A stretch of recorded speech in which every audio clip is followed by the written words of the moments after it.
Can you hear the audio now? The people on the Zoom, let Yes, us I know. can. Yeah, Now I you guess can you, hear? yeah, whatever you did, you fixed it. Can you hear me?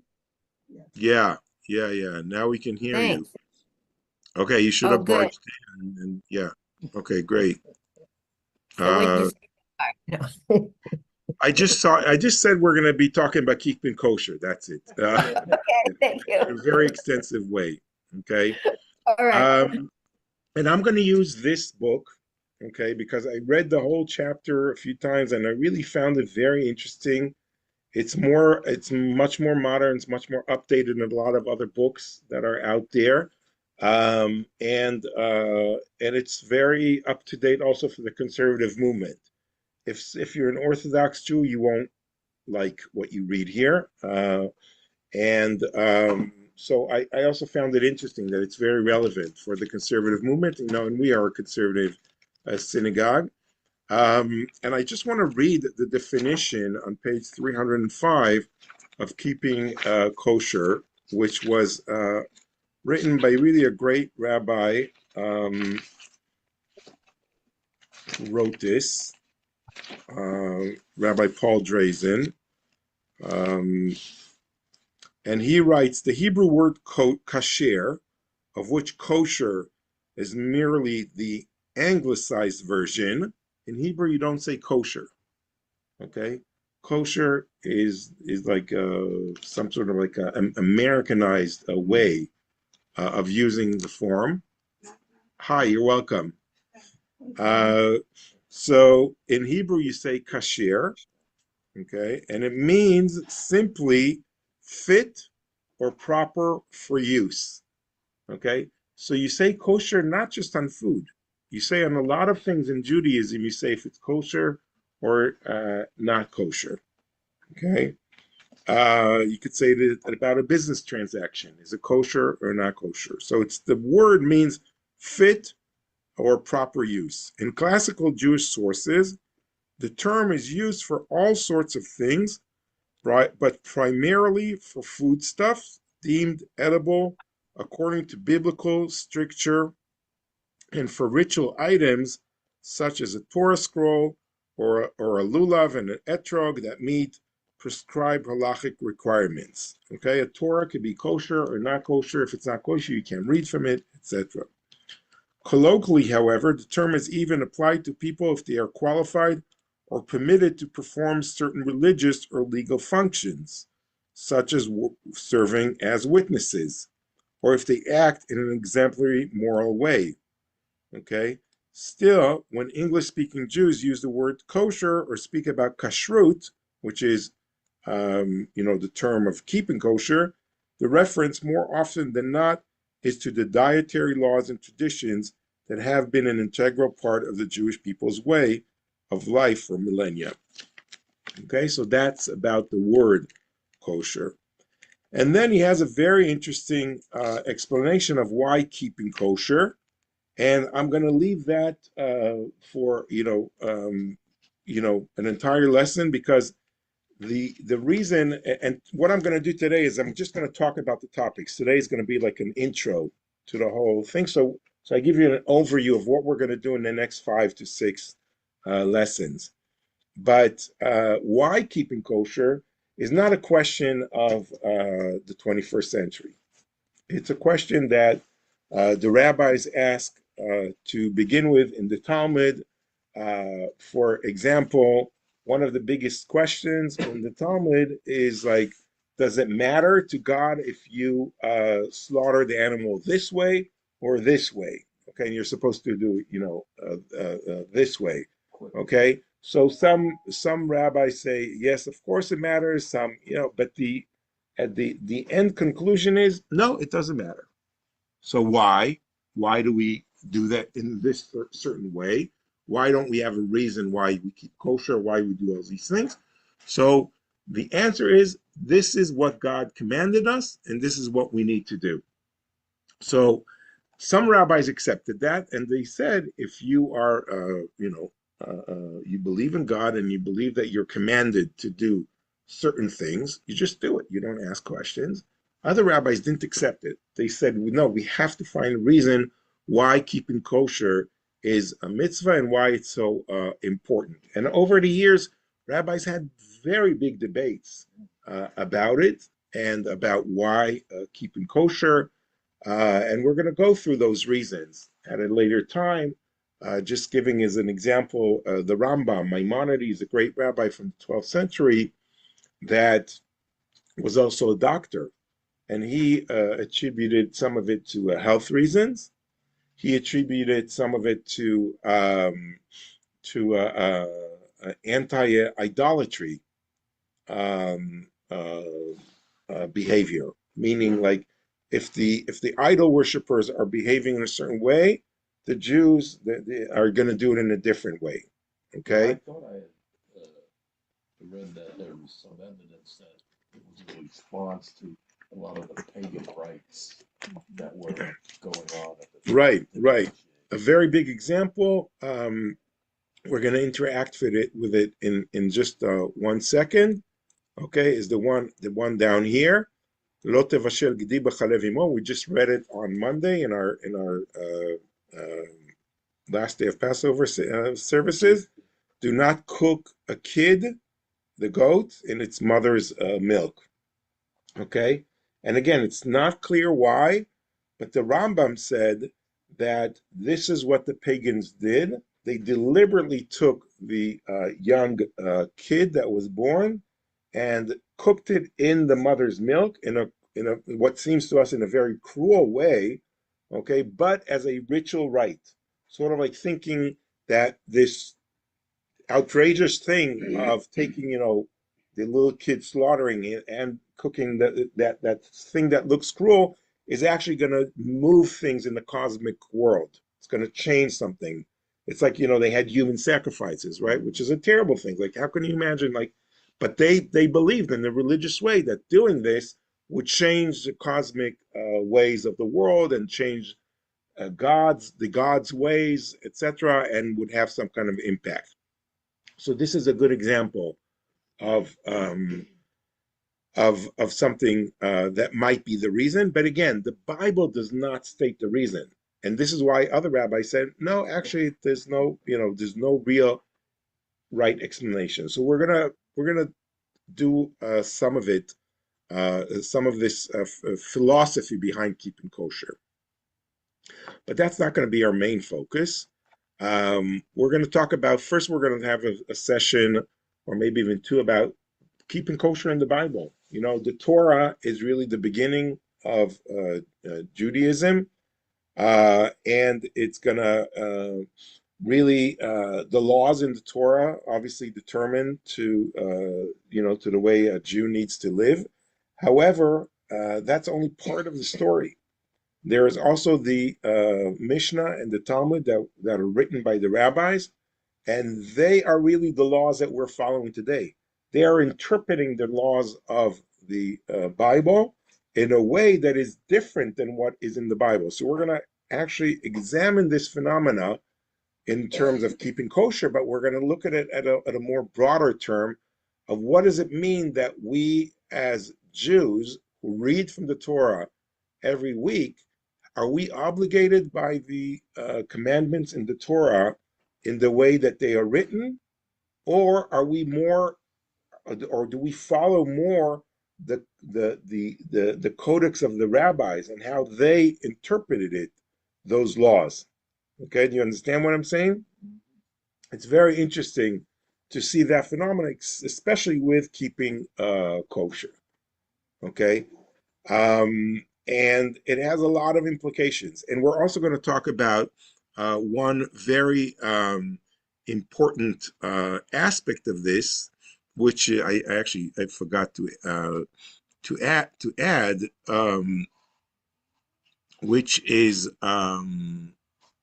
let's add it here. The Oraita and the Rabbanan. Okay, I'll explain later what it is. Rabbanan. Okay, so that's like biblical law versus rabbinical law. Okay, so we're going to talk about that. That's a very important distinction that I just mentioned now. We're going to look about, there's not a lot about keeping kosher in the Bible, which is also interesting. For example, God commands Noah after he comes out of the ark not to eat the blood, okay, not to eat live flesh, right? Like not to pull off an arm of a living uh, cow and eat it or something like that. You're not allowed to do that. And also the blood. You cannot eat the blood, right? That's also very important. Blood is with two, right? We have an interesting story of Abraham feeding the angels. Remember what he feeds the angels? Okay, when they visit the tent. Remember, he makes them a meal. When the three angels come, what's the feast? A calf and butter, milk and butter together. Okay, it's like, wow. So how do you explain that? We're going to try to understand that story. And how come the Bible that talks about, the rabbis that talk about you cannot do something, Abraham, the founder of Judaism, ate, had a good steak with butter, that he's, we're going to try to explain that.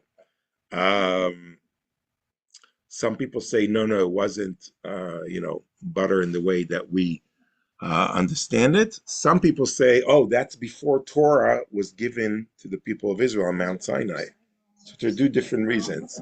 Some say, well, you have to look at it in an historical way. Well, Abraham, he wasn't observant because he didn't know the laws. Okay. And, yeah, but some people don't want to say that, so they say, no, it wasn't butter. Okay. Then we're going to talk about another interesting thing is, you remember Jacob when he fights with the angel and he holds him in the sciatic nerve, right? In the yarech. So, and then in the book of Genesis, before Torah is given, God tells the people of Israel, you cannot eat the sciatic nerve, the gida nashe. So we're going to try to understand that. There are a lot of laws about that as well. And here's one rare example of a law that was given to the people of Israel before Torah was given on Mount Sinai. Then we're going to talk about the main part of keeping kosher today, which is separating milk and meat, which comes from the verse, Lo tevashel gedi b'chalev imo, do not cook a kid in its mother's milk. We're going to try to understand it also in the context of other cultures in that time. Some of them also did not do it. Some of them did it as a ritual, as I said before. So it's going to be interesting in that regard to understand the context. And the other thing that's even more fascinating is this verse appears 3 times in the Torah. Exactly that, the same words. Do not cook a kid in its mother's milk. It appears 3 times. And the rabbi is trying to understand why 3 times. Okay, so we're going to try to understand if it shows up 3 times. The rabbis always find a reason. Nothing is in the Torah for no reason. And some of it focus on do not cook a kid. So they say, you cannot cook it, okay? But what if you don't cook it? Can you eat it together? Okay? And some rabbis say, well, you're not supposed to eat it together because but it's not transgressing the prohibition of the Torah. Okay? And this really goes back to the distinction here between biblical law versus rabbinical law. So if something comes from a biblical law, you cannot transgress it. You cannot, do it.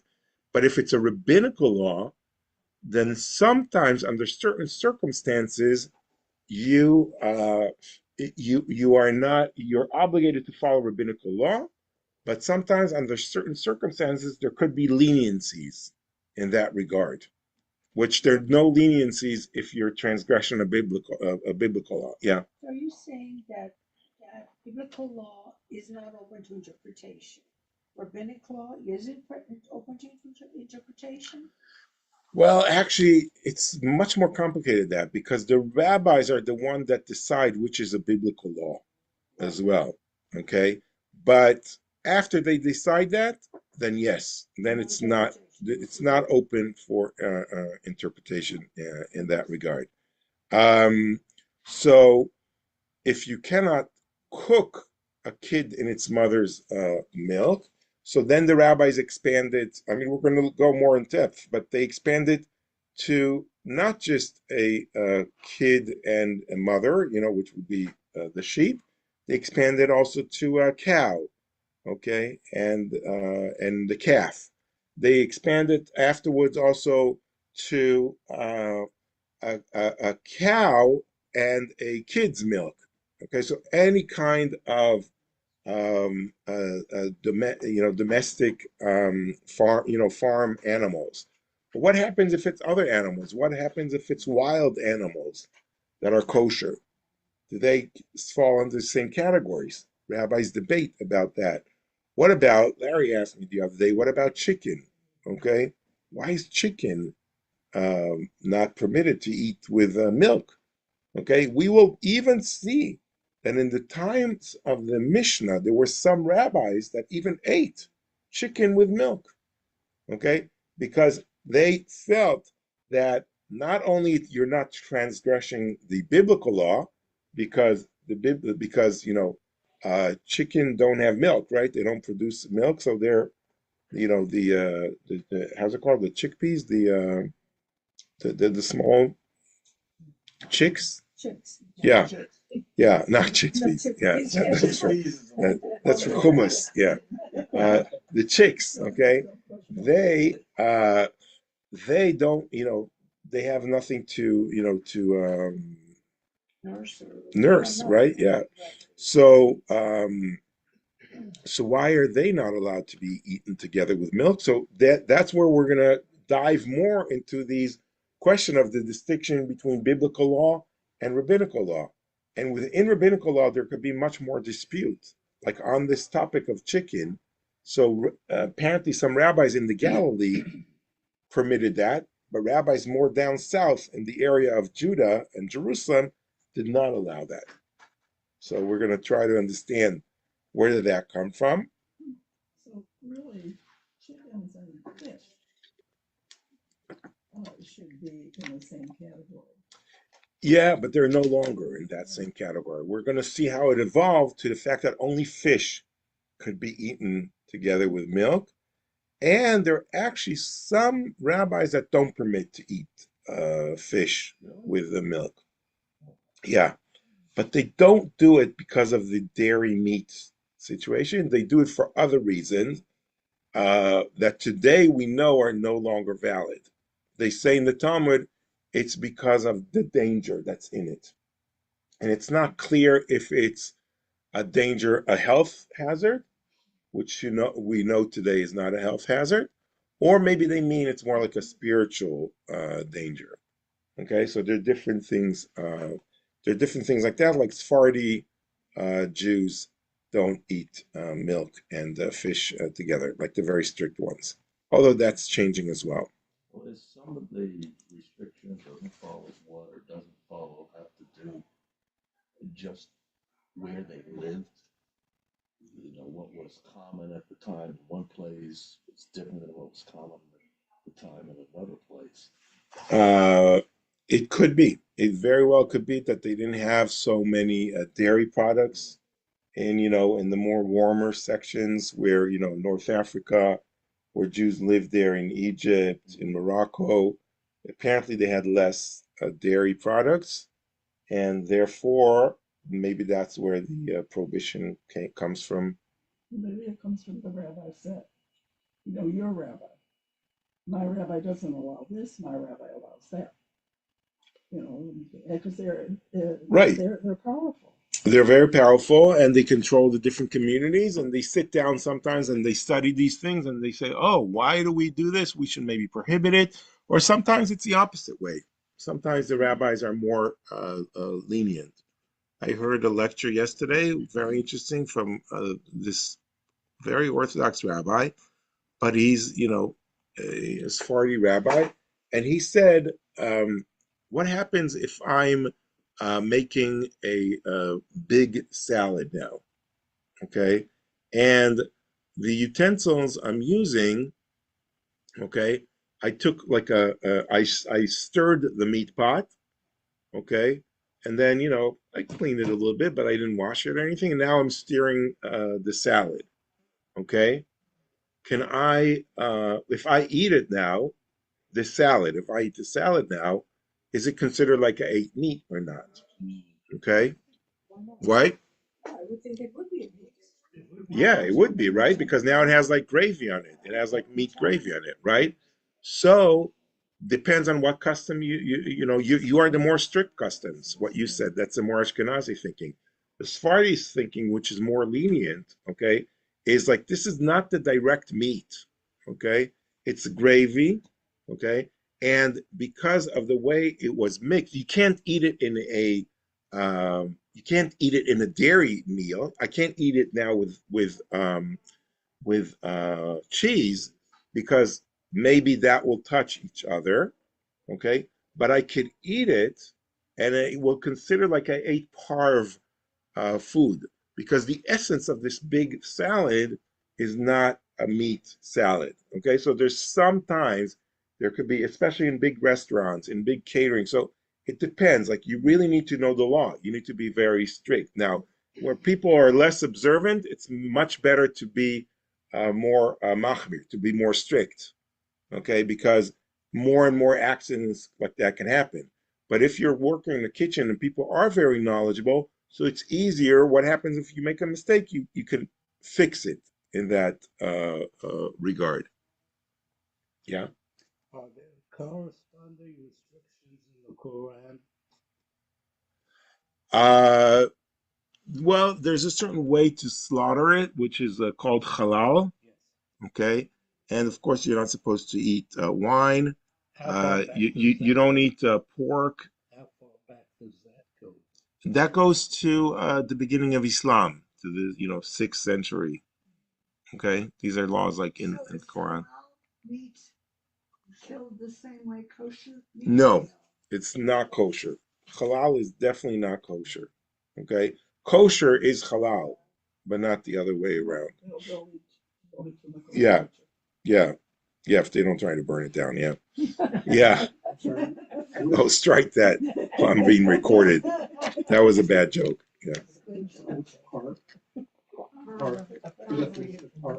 Parv is not dairy and not meat. It could be fish, bread, vegetables, pasta, anything that's not meat or dairy. Yeah, you can eat parv with meat or with dairy, not and or. How about eggs? Yeah, Eggs. eggs are parv. Eggs are The parv. yolk of an egg It's parv. Yeah, it's not meat. Okay. Yeah, it would be much more difficult. Okay. The last part. Oh, I'm sorry. There are two more things in the Bible. Okay, which is kosher and non-kosher. Okay, and the Bible talks about kosher and non-kosher land animals. Okay, it tells us which are the kosher ones and not, and we're not gonna go in depth into these rules. Okay, I don't forgot how to say it in English. That it's like shosea shesa v'maflis polsa. Split hoof. Split hoof. Yes, split hook. Clove hook is the word. Right. Okay. Actually, Yeah. to their gut. So horses. Right. would not- Okay. Right. would not. But malegera. Right. Yeah. What do they do? Chew their gut? What's the word? Cod. Yeah. Cod. Okay. So that's one thing. Then there's fish. Okay, that are kosher and not kosher. The ones that have scales and fins. Okay, are kosher. The ones that don't are not. So aren't they treif though, Rabbi? What? Aren't they treif? They're not, that's not kosher, it's kosher and treif. It's a bigger definition, no? Well, treif is a very interesting word for something that's not kosher that you cannot eat. Can Okay, never become kosher. can never become kosher. Right. Right. But the original meaning of treif is really something that was kosher and became unkosher. Okay, Soil. like an animal that was slaughtered in the wrong way. Okay, becomes a treif. You cannot use that. It's mainly used in a butcher house where sometimes the butchers really have to be watched because they could lose a lot of money if they slaughter, an animal and it turns out that it's not kosher. There's a problem in the lungs, for example, that have to be checked. We're going to talk about these things. Okay, so and to make something treif means you lose a lot of money. Okay, Well, yeah. why is it that if you have meat and you've got to wait, you don't have dairy again, but if you have dairy, you don't have to wait to have meat? Okay, no, so that's we're going to talk about that in a second. Oh, Okay, birds and fowl. Okay, so that's chicken, birds, the ones that are kosher and not kosher, and insects. There's some insects that are kosher, and there's some that are not. Okay, can you find out? Can you figure out? yeah, grasshoppers, for example. Okay, the Yemenites until today know how to distinguish between the kosher grasshoppers and the ones that are not. This is knowledge that is almost lost, because Ashkenazi and Sephardi usually, but some rare cultures like the Yemenites still know how to do it till today. My father ate grasshoppers, fried grasshoppers from a Yemenite, from a very religious Yemenite family that, served it to him, and they said it's kosher, and he tasted it. He said it was crunchy. Yeah. Indians and a lot in Southeast Asia eat a lot of insects. Well, but they don't cook kosher, right? I understand, but I and mean, and it's we part of have the their notion culture. we have the notions that all of these insects are not kosher, but that's not true. There's some that are.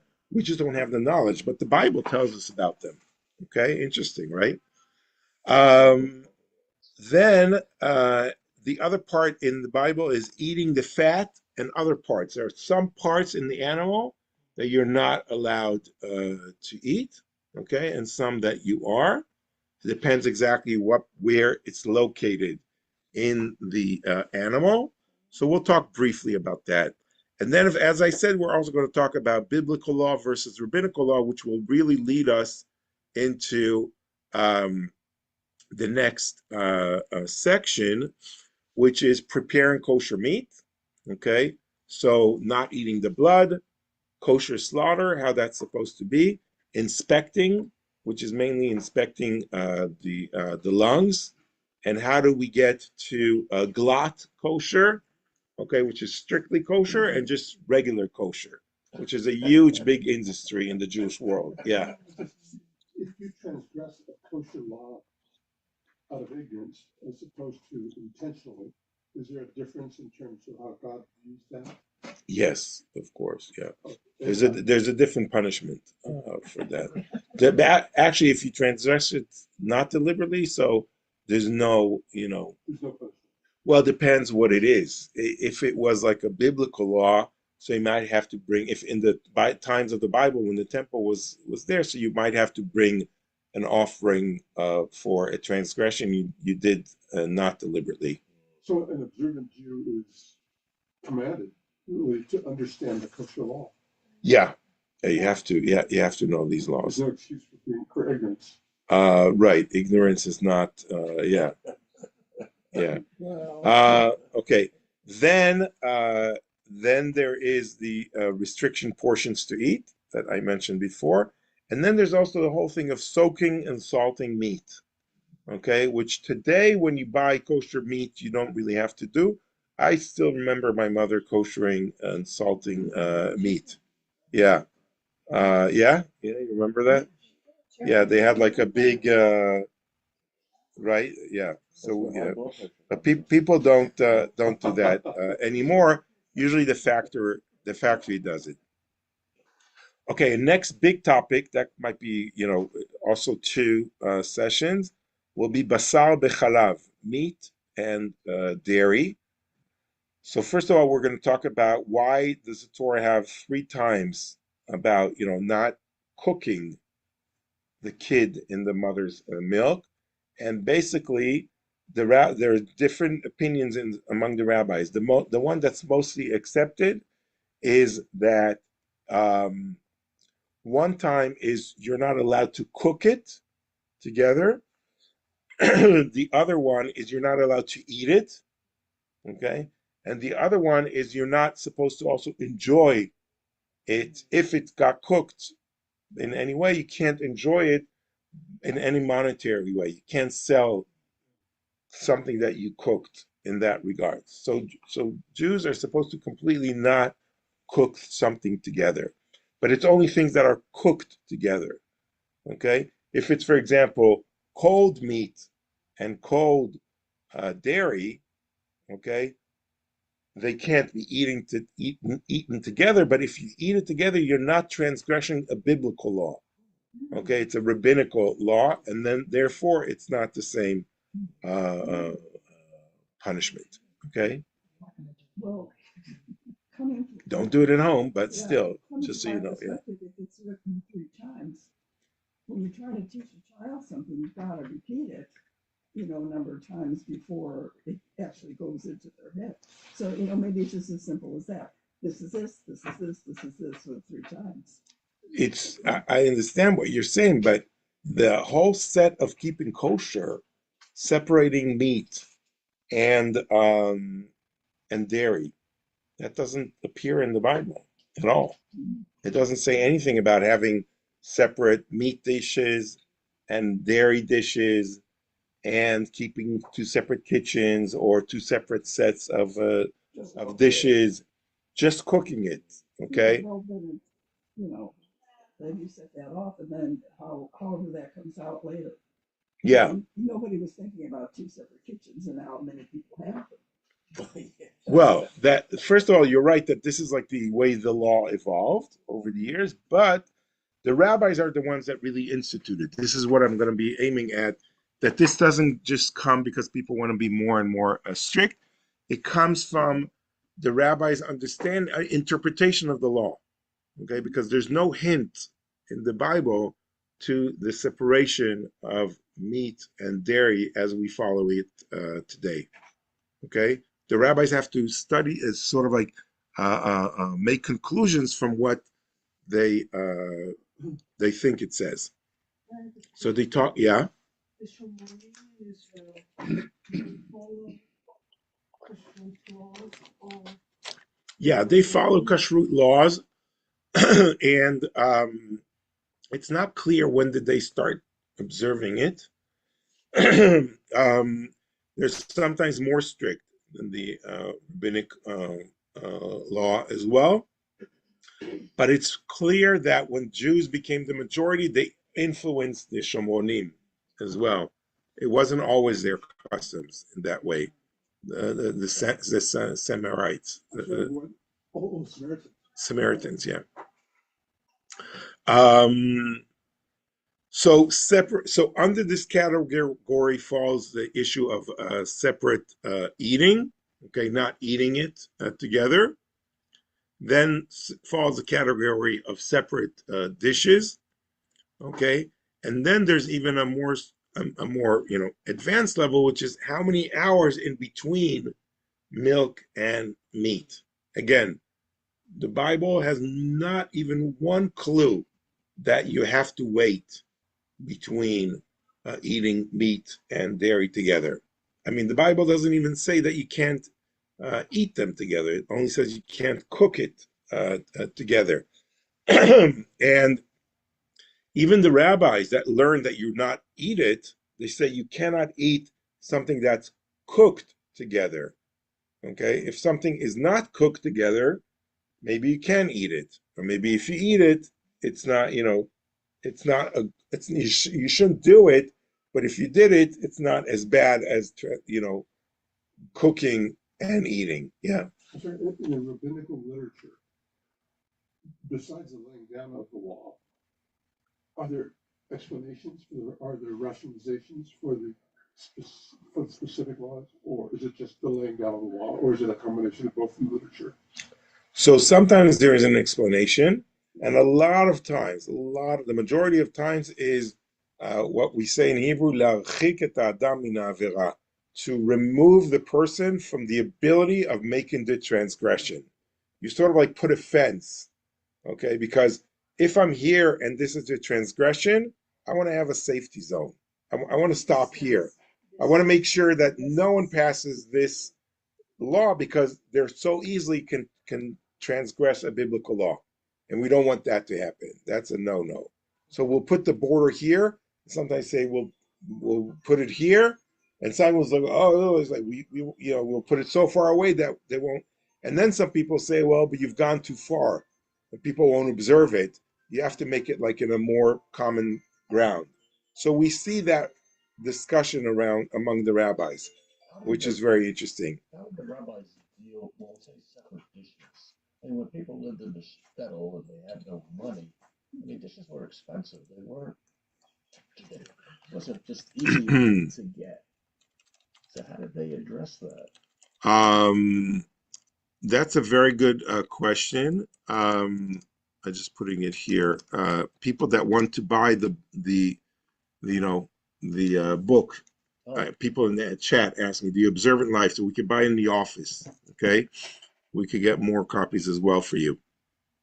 But so again, Because yeah, I mean, two sets. If you were poor, Oh you yeah. just go out and buy dishes. So apparently they didn't have two sets, like in the Middle Ages or even before. They probably maybe even use the same knife. Okay, they would just clean it off well. There's discussions about like how well do you have to clean the knife. If you use a certain pot, can you use it right away? Or what happens if you wait 24 hours? Can you use the same pot now for something dairy? If I made meat and I washed it well and I wait 24 hours, maybe I could use it for dairy afterwards. Okay? So what we have, the degree of separation today, is also a question of our financial abilities, which is also very interesting. Okay? So we need to understand these laws because if you want to make things strict for people, you need to understand the rationale and understand, like, is there a better way to do it that won't push people away from that? Okay, and sometimes we see that laws are so complicated it pushes people away. Yeah. Yeah, my parents both came from Orthodox Jewish homes, Uh-huh. and we never had pork in the house, but we had bacon. And then when I went away to college, I was in a sorority. I had a friend who was very kosher oriented, and she didn't even know bacon came from a pig. Oh wow. She was from Rochester. Uh-huh. So then I heard about kosher food. I was raised Reformed. My Uh-huh. parents were both Orthodox. Oh, But interesting. my grandmother, when she came to the house, had to eat off of paper and fish or whatever she did. But I was told that the reason for kosher was that the dishes were wood and that the bacteria from different meat and dairy would stay in wood. So that's why you had to have separate dishes. That's Is part of the that reason. biblical history, or did Yeah, my mother and that's father rabbinic. different? No. That's rabbinic law. That's rabbinic law. And therefore, for example, with glass that doesn't absorb the remaining of the food, it's permissible to use a glass plate for meat, and after you wash it, you can use it for a dairy plate. But not porcelain or china. Right. Not well. Clay. Some rabbis say that porcelain made today is on such a high level that it doesn't absorb it. Or, like the very good pots, the ones that don't absorb anything after you wash them well, they could be used as well. But it depends, if it's, made of clay, or it depends on what it's made of. But the ones that are aluminum, the ones that the very high quality, maybe they could be used for both things. Well, we had aluminum pots and pans when I was a kid. Yeah. And then I heard that aluminum causes cancer. So well, that's not a now concern of it's keeping ceramic. kosher. Yeah, kosher doesn't. Yeah, Kosher is not necessarily the most healthy option. Aluminum Okay, is- but I use glass dishes. Okay, and I use them for a dairy meal, and then after I wash them, I use the same glass dishes for a meat meal. Okay, but I do have separate knives and forks and everything for dairy and for I don't use the same. Although some people would argue that the dishwasher temperature is high enough that it koshers it. Okay. So it depends on again on what quality you have, and there are different, laws in that regard. And also it's a matter of like how expensive is the cutlery, that you use. Okay. So storing another set of plates is not buying more plates maybe won't be more expensive for me, but in terms of storage, I have a smaller kitchen. Okay, but having two sets of of forks, knives, etc., that's not so complicated. Yeah. You can also have 4 sets. Or 2 sets. Yes, Oh yeah, I do that as well. I just put all my Passover stuff the other day. I know very well. It's crazy. Okay, then we're going to talk about par foods, okay, which is very interesting as well. And actually, we're going to talk a little bit also about vegan food, okay. We're going to talk about kosher supervision. What makes something kosher, okay? Uh, how does this whole supervision comes? It's a huge business. It's a racket. It makes a lot of money. There's a lot of politics involved. But it's not something new. People keeping, people supervising kashrut has always been along, okay? And as the society is becoming more and more secular, and more secular people are also involved in running kosher restaurant or things like that. So the question of supervision rises even more, so Well, even among the Orthodox, don't they argue over which? oh yeah, big time. We buy our meat from Rabbi's daughter. Okay, our synagogue has a lunch bunch that Sarika runs. Okay, that we get it from Rabbi's daughters. A lot of Orthodox Jews in Los Angeles don't recognize their kosher, although it's supervised by an Orthodox rabbi, not by a conservative rabbi. If it was supervised by a conservative rabbi, no Orthodox Jew would buy there. But there are a lot of Orthodox rabbis that don't accept the rabbi that supervises rabbi's daughter. Okay. Why? Oh, why? It's not kosher enough. They don't pay enough to the mashgiach. They say that if he's not there every day getting a salary, all the time, you can't trust anyone. Now, some of these arguments could make sense, okay, but sometimes, like you have to trust people, keeping kosher is all about trust. Okay, if you have 100% trust, you don't need anyone. But even as someone who has a lot of trust in people, I know that people make mistakes. People don't, and sometimes they do it from good intention, and sometimes not. Sometimes they just, there's like no one's gonna notice I'm doing this. Okay, and it creates problems. So you have to have a supervision, but it depends to what degree. We're going to talk about wine and liqueurs, okay, and actually even beer, okay, because there are different categories for each one of them. Beer is easier. Beer could be, you don't need any kind of kosher unless you put wine in the beer.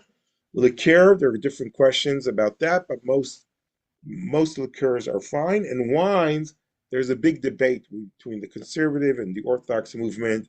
Can wine without hechsher, without kosher supervision, can it be consumed or not? Conservative movement says sometimes yes. The Orthodox movement says never.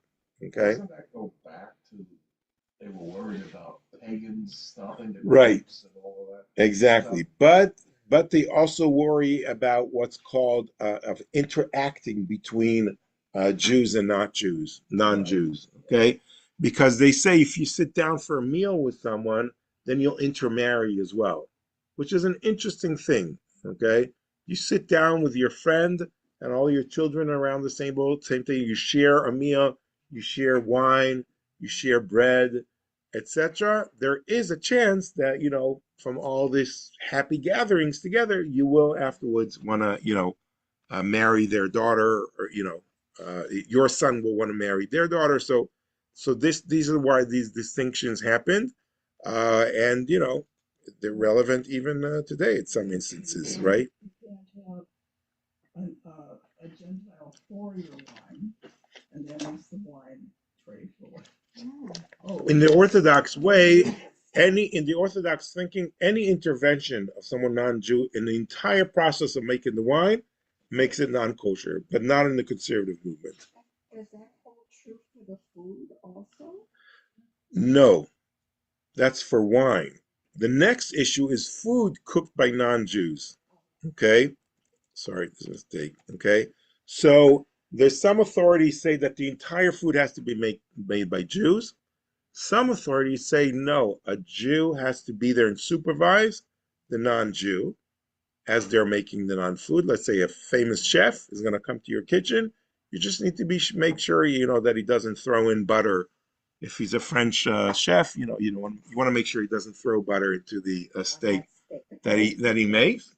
And and some people say that it's enough that you turn on the oven, that a Jew turns on the oven, because that starts the cooking process, and then you let the the non-Jew do it.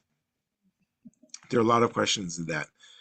Then we're going to talk about the kosher kitchen, keeping a kosher kitchen, which is, it's going to be maybe a summary of all the other things that we'd be talking about. We're talking about how to kosher a kitchen. Okay, I now have a non-kosher kitchen and I want to make it kosher. Okay, we had that question for Passover here in our synagogue. Okay, it was kosher, but it wasn't kosher for Passover. How do we make a kitchen kosher in general, or kosher for Passover? We're going to talk about what dishes you could kosher, what pots and pans, flatware, the glassware. We talked about this glass is different, cabinets, sinks, tabletops, appliances. How do you kosher a fridge, a stove, an oven, a dishwasher? Could you even kosher a dishwasher, a toaster, and more? What happens if you make an error in a kosher kitchen? Okay, which is what George asked before. And we're going to see some funny customs, like taking a knife that if you by mistake used a meat knife and you took cream cheese and you spread it over and you did that. Okay, so what do you do with that knife? So we'll even see customs of people like sticking the knife in the plant, in the dirt. Yeah, if you have a plant at home. Okay. And the police pulled. Who did that? But he happened. Oh, okay. Yeah. So, yeah, exactly. Then we're going to talk about, embracing a kosher life and how to do that. We're going to talk about two things that you will never hear in an Orthodox lecture, which would be eating in non-kosher restaurants and eating in non-kosher homes, because the answer in the Orthodox world is no and no. So there's no need to even talk about that. Okay. But in the conservative movement, it is a very big thing. What happens, if you eat in a non-kosher restaurant, and if you can, what can you eat? How do you make sure to avoid mistakes as much as possible? And also eating in non-kosher homes, most conservative Jews, don't observe kosher. So is there an ability, if I keep kosher, is there an ability wanting to create a community, or wanting to allow people to bring things that they make at home? Is there any way to allow that, so we're able to build a community, but also make sure that the people that want to observe kosher are able to also keep their standards? How do you do that as well? It's very complicated. There are a lot of issues in every synagogue about this, including in Ner Tamid.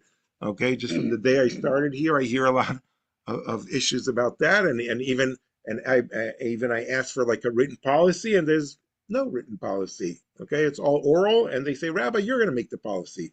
I'm like, okay, but I want to make it based on what was the previous policy. It's like, well, we don't know what the previous policy is. Okay, because of COVID, because of this, because of that, a lot of traditions. We didn't have a rabbi for a long time, so you need to decide. Okay, so I'm interviewing people to understand. Meanwhile, I'm trying to figure out what has been done and to try and figure out as well is an interesting process. You could help me as well forming these regulations for native. Why? Make a committee. Yeah, I already had a meeting with Lonnie. Lonnie is the catering VP. So, we already had a meeting about that. Okay, so these are, I know we didn't start studying today, but I think it was very important to sort of like an overview of what we're going to do in the next few weeks. And we even, if you just, it's important to listen to this introduction because now you understand the different parts of what it means to be kosher. And if there are any questions. Rabbi, hi. My name is Roseanne. I just this is not a kosher thing, but I did tune in on Monday at 9:30 for your prayer service, and there was no one there. I just wondered what happened. Oh, we were at the Beit Midrash, and we don't have Zoom there. You were at another synagogue? We were in the synagogue where we were in a different room where we don't have Zoom. Oh, I didn't know. Okay, thank you. Yeah, maybe we should have done that. Yeah. We brought in a laptop before. But we could probably do it in the main sanctuary. It's better. Okay, for next time. Thanks for letting us know and welcome, Roseanne. Thank you. Oh, I did have a comment about I have known people who, for business purposes, for work, when they were from Jews, and when they went to a non-kosher restaurant, one of them would only eat a cold salad. Another one had fruit, literal just pieces of fruit. So for work, Orthodox or? Yes, Orthodox.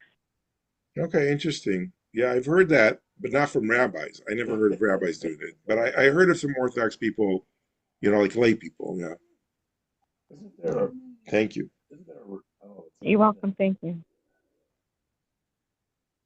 You should not refrain from doing that which is permitted. In other words, you can't go over the top. Right. That's a very important concept in Judaism, which is stressed by the rabbis, not to forbid something that is permitted, okay? Because sometimes the rabbis like to go too far with their, intellectual quest. And you have to be very careful because, you're dealing with practices that people are practicing. They know already how to do that. And today we see a very unfortunate phenomena where the rabbis disregard that, okay? Or at least the Orthodox rabbis disregard that, and they make things much more strict and difficult for people to observe. So I think this is like where the conservative movement comes in and say, wait, hold on. If you tell people you can never eat in a non-kosher restaurant, okay, you're going to, it's better that you educate people how to eat in a non-kosher restaurant so they're still able to feel that they're keeping, their Jewish, practices. Okay. Thank you very much, everyone.